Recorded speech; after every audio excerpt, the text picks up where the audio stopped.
Hey there, thanks for tuning into Duck Bricks. I'm Chris, and here comes Monkey Kid.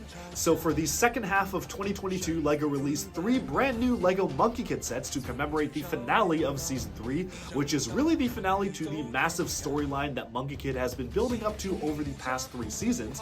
Now previously, in terms of reviews, we took a look at the 2 larger sets of the Wave, the Team Van and the Heavenly Realms, both of which are linked in the description below. And today it's time to take a look at the final set. Last but certainly not least, we have the Dragon of the East, an underwater mech-themed dragon with a submarine combination to it. This is a truly crazy set, and honestly, in my opinion, kind of outdoes a lot of even the best LEGO Ninjago dragons. Ninjago certainly has some dragon competition with this truly fantastic set, and I can't wait to dive right into it, so let's just head on over to the review. Alright, so here we have set number 80037. This is the Dragon of the East, retailing for $80 US. As of the time of this recording, the set has not been released in the US yet. It comes out on August 1st. However, I was able to get it early on June 1st because it's released pretty much everywhere else in the world on June 1st. So that's how I got this set, and let's just dive right into the set, literally and figuratively speaking. The set includes 4 minifigures, 2 of which are 100% exclusive, one of which is sort of exclusive, and one which is just kind of a generic minion that has appeared in pretty much almost every single set of this wave. Now, the set itself obviously focuses primarily on the Dragon of the East large buildable character right here. It also does include a small staff submarine for Monkey Kid, a little diorama showcasing one of the Rings of Fire, which is kind of strange because in the show, canonically, the rings do not actually appear in this underwater setting at all, as well as a manta ray little dive vehicle for one of the shadow monkeys. We'll be taking a closer look at the minifigures at the end of the video, so let's just set them aside for now. And I do just want to very quickly start off with just these smaller builds because they are just nice little small side builds, but obviously the main meat of the actual set is in the main dragon itself. Starting off here with maybe arguably the least interesting one, this is one of the pedestals for one of the Rings of the Samadhi Fire. I really actually like the build for what it is. Despite being kind of just a small throwaway build, it has a lot of great detail included. You have a really nice pedestal being built up for the ring here, and it actually does look really ornate and majestic on this large goblet style pedestal right here. I also love the inclusion of the coral elements in this pinkish magenta color, which is great to see them being recolored here. They previously were only available in the lighter coral colors and whatnot, so really cool to see it being used in this particular color, which is new for Monkey Kid. Of course, you even have a fish swimming alongside, which is really great, and even these smaller side builds are fantastic when Monkey Kid is concerned. Moving on to the next build, this is a little bit of a manta ray themed submarine or little submersible craft for the shadow monkeys.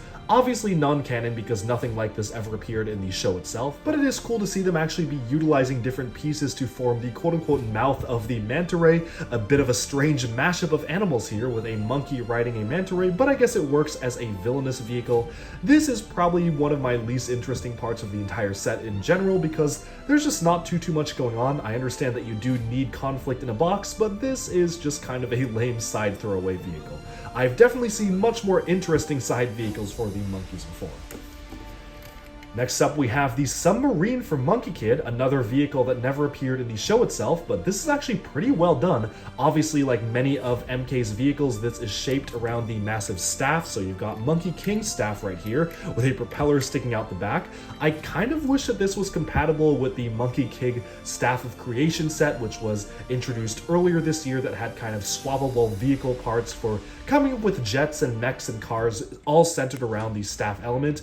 But this is nice as it is. It has one of the newer versions of the stud shooters for 2022 up here, as well as one of the classic LEGO vintage printed style of control panels, which are always fantastic to get printed in sets. Of course, though, I think it's now time to move on to the main part of the set, the thing that everyone wants to see. This is the Dragon of the East, or at least the Dragon of the East's mech. It's kind of unclear exactly what this is in the TV show itself. It is only shown very briefly in the intro and was actually showcased during some of the season 3 episodes, specifically one of the ones centered around the great Grand Dragon of the East. But I guess the set is implying that this is a mechanical build, not a live creature, specifically because, oh, fired off the bullet there by accident, but specifically because the set actually does include a very cool detachable submersible craft. So this right here pops off, and you can just use it as its own submarine. In fact, this is one of the first things that you build, which is really cool. I love the usage of the specialized new curve element. This was introduced for the NASA Space Shuttle very earlier this year, or last year actually, but it is great to see it crop up in more sets. They actually used it on the ice skating rink for the Lunar New Year set this year, and again for this set right here, so cool to see that getting some use. All in all, despite this being a very small submersible craft, I really like the look and feel of it. It is very charming with the bubble canopy. I love how the seat is actually integrating a seashell right there. So this is literally using the seashell piece in large scale for the seat, which is absolutely fantastic. And there's even a clip to store the sword of the Dragon of the East. So if you want to remove his blade here, you can actually just store that up on the top there. That looks pretty proper to me. And then just sit him right down in the vehicle itself. He fits in, pretty tight squeeze, but there he is, just seated in his vehicle, and that looks absolutely fantastic. This could have been a great set on its own. Maybe this, you could have maybe a larger, more beefier set. You could easily make this a $15, $20 set with this and the main display piece here. But of course, this is all just part of the large dragon. So with the submersible removed, it actually doesn't even look that bad. There is an obvious gap in the middle of the dragon, but if you do ignore it, it's not too bad. And of course, it looks great with the sub being included on the actual model. So the dragon itself almost kind of feels like a turtle to me more than a dragon, and this is really because of the large shell here. Unfortunately, these are all stickers, so it took 8 different stickers that are very, very kind of annoying to keep putting on repetitively to put on here, but I think they absolutely were necessary to have the look and feel of the model be the way that it is. I like the scaling detail here. It's really cool seeing the actual pieces being used for the scales here, and they even have some bits and pieces of reactors on the inside. One somewhat unfortunate thing is that if you are holding this from the wrong angle, it's actually surprisingly easy to just break that off. As you can see there, that just came right off. It is super easy to break it off by accident, which I did many, many times, especially throughout the build process. It is quite annoying to get back on as well. So that is just something that you should be aware of. And as you can see, pieces are just falling off of the bottom here, just random clips. So it is just something that is somewhat annoying and finicky, which is a little bit strange because I'm not used to having these kinds of issues in modern Lego sets. Usually they're very good at having these placed inwards. But as you can see, you really have to pretty much detach the entire thing to put it back. So kind of annoying how easy it is to break this off, but as long as you're careful with it, it's not too bad. Of course, slotting this back on, you may notice on the underside, the build is deceptively simple. This is a super simple, straightforward build that feels a lot fancier thanks to the inclusion of the angled pieces of the shell here, which really make it feel that much more deluxe. I like the aesthetic of the overall model itself. It looks really great as a dragon kind of turtle hybrid, and the color scheme featuring teal and white predominantly is a great choice. Of course, moving backwards to the tail here, you actually have the Nexo shields being used as tiles or scales for the tail itself. I'm usually not a huge fan of the free swinging tails, specifically in Ninjago Dragons, where they very easily can get curled up around the dragon itself. But thankfully, thanks to gravity and the way that this build is naturally kind of arced at an angle, the tail will fall into place perfectly straight. So this is one example of the usage of the swaying tail, which doesn't actually bother me too much because it naturally goes back to a straight position. Oftentimes, if it was literally just horizontal, again, very easy for it to just flop forwards and backwards like that until it is just tilted downwards. So I'm glad that it has a natural tilt to it. The feet themselves do feel very boxy and not very realistic to me, but that's probably because this is very obviously supposed to be a mechanical mech. A lot of times, a lot of the other dragons I do feel from Ninjago and Monkey Kid do achieve the feet a lot better. You can move them back and forth like so. Oh, whoops, this just came off like so. Yeah, it's a little bit finicky of a build, which is kind of surprising, but you can see they move back and forth. It is a very squat build, and the feet are just studs on the side, flat surfaces with the claws draping over them. Not the most realistic feet, but you can get around it if this is a mechanical build. Now, what is really fantastic about the set is the head. The head is probably my favorite part of the build in general. It is so ornate and honestly kind of blows away pretty much any other attempt at a dragon head that LEGO has ever done, even for Ninjago. This is so much cooler to me than some of the stuff that LEGO is doing for their other dragons, namely using the pre-molded elements for Ninjago. Having something so custom brick-built look so good is such a win in my opinion. I love the way the jaws hinged on the mixel joints there to really have a smooth open and close motion. You can really have it be roaring outwards like so. The mustache using the Eternals spike element is great to have that make a reappearance from LEGO Marvel. Obviously, you have the coral elements being used on the side of the head as well. And I like the printing of the eyepiece there, which looks really great with the coral flipper, the teal flipper here, which looks really fantastic when you actually look at the dragon head on. It looks very menacing, and there isn't an angle where this looks bad. Oftentimes, when LEGO tries to just brick build dragon heads, it's pretty hit or miss. Sometimes straight dead on, it just doesn't look that good, or maybe sometimes from the top it doesn't look good, or from the sides. But this head literally looks good from almost every single angle. In fact, I don't know if there is an angle where this head does not look good. And that is what really drew me to the set. The absolutely fantastic ornate detailing of the head itself. I am a major fan of the way this turned out and how expressive it is as a build. Of course, as we move on downwards to the neck, all of this is pretty much fixed. You cannot move it up and down, which is a little unfortunate. I initially thought this would be hinged, but maybe they just couldn't get the right amount of friction, so they had to fix the angle there. But then again, it is really cool how they actually have this all fully mounted at an angle, using some studs on the side building techniques for the curvature of the neck here. And of course, using these large curves to make up the front of the dragon. It just looks really fantastic, even though you can't really move it around too much. Of course, the head being able to be moved really does save the set in terms of posability for me, while you can't even move the legs too much other than kind of shuffling them back and forth along the ground. And of course, the head, the neck piece cannot be moved. It is all saved by the head, which looks so good.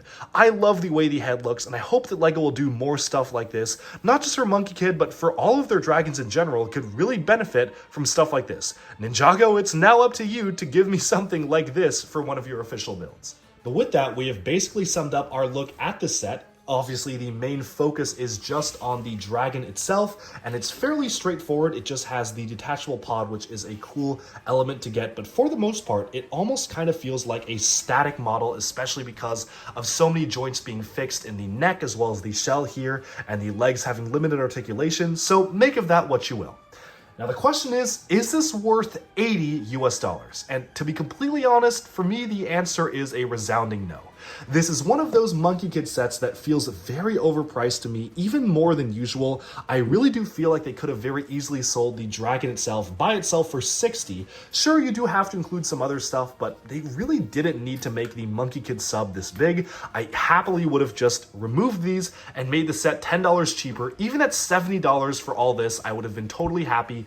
These feel a little superfluous to me, especially the villain vehicle isn't doing much, but I'm sure they added a little bit to the price.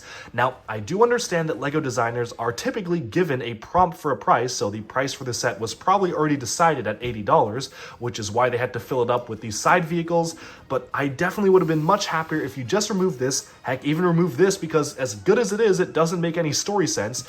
If you just had this as one set, maybe just have one of the minions here to fight it and sold it at $60, $65, I would have been very happy at that. But as it is right now, for $80, this feels a little bit much to me. Obviously, it is a fantastic model, just a little overpriced compared to what we typically would expect from LEGO. With that though, let's now take a closer look at the special minifigures of the set. So if you own any Monkey Kid sets already from this year, you have seen the Shadow Monkeys many times. They are supposed to be clones of Macaque in the story, but in the sets they have a slightly different appearance. They're just using the standard monkey headpiece, which is actually dual molded with the red pieces being added onto the sides here, as you can see from the inside of the piece there. But for the most part, it's just a standard minion, nothing too fancy to see with that figure there.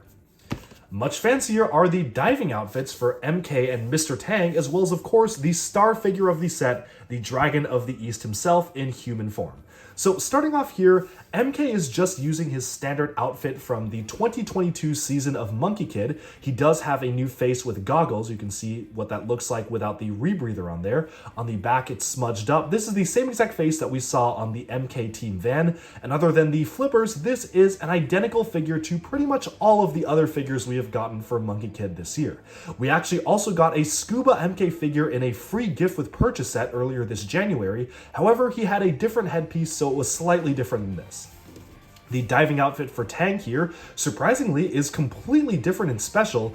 To be honest though, I really absolutely would have preferred a different version of Mei rather than Tang for the set. Tang does not even wear a specialized diving outfit in the show itself, so this is just kind of a wasted figure slot for me. However, as shown off in the episode that features the Dragon of the East, Mei actually got a brand new dress outfit that she wore for this entire episode, specifically given to her by this character, the Dragon of the East, and that figure is nowhere to be found. So very unfortunate that we do not have that figure, which would have made a lot more sense. She is, of course, the Dragon of the West, so I think it would have made more sense to include Mei in the set. But then again, it is still nice to get another variant of Tang. I've always thought that the face here kind of looks like me, so always good to get that, but this is kind of an unnecessary character. Still nice to get a very specialized variant, though. My favorite figure of the set is, to the surprise of no one, the Dragon of the East here. He's featuring a brand new headpiece, which is a new mold created for the set. It is specifically painted in the metallic gold here, which looks fantastic to me. I love the facial features underneath as well. He has two different expressions. That's what it looks like there. And I also really appreciate that they are continuing to recolor the LEGO Nexo Knights blade, this time in transparent pink, for the Dragon Sword, matching Mei's Dragon Sword, which is using the piece in transparent green. The robes for the character itself look stunning in the teal and metallic gold, of course continuing on the back, and this is probably one of the most stunning figures from this entire wave of Monkey King.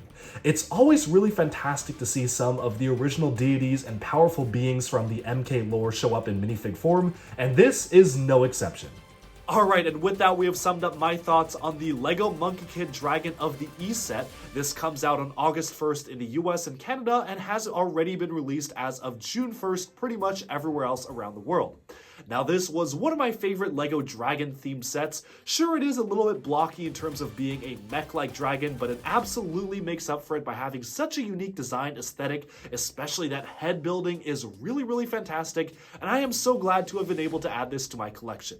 But these are just my thoughts, and I do want to hear yours. Let me know down in the comments below, what do you think of the set? What do you think of the wave as a whole? And where do you think LEGO Monkey Kid is going after the climactic conclusion to Season 3? Thanks so much for tuning into Duckbricks. Stay tuned for even more LEGO news, reviews, discussion, and analyses coming your way very soon, and bye-bye for now.